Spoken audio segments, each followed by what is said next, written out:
Il Friuli è una regione di confine, segnata negli anni del 15-18 da una frontiera che divise, nell'orrore del conflitto, il territorio in due fronti opposti.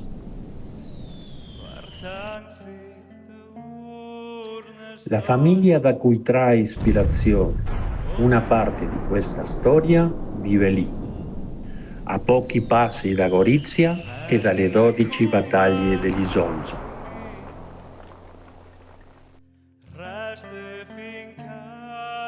Finita la prima guerra mondiale, già si dice che presto ne arriverà un'altra. La paura segna le famiglie, gli amori. Qualcuno vuole restare, altri partono. Seguendo la promessa di nuove terre, salpano assieme ad altri friulani per fondare una colonia in Uruguay.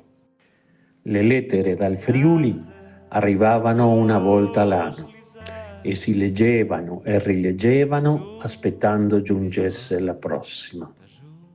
Tanti baci a te, a papà, uno per Checo e due per Eliana.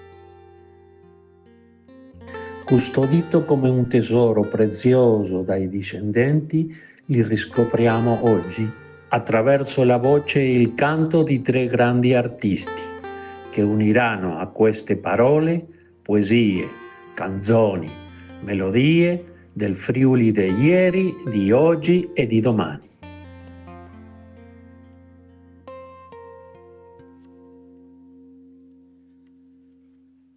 Come che il balcone si sciara, come che va giù la luce, lascianti il curtato in pieste, spregate ormai senza fuoco.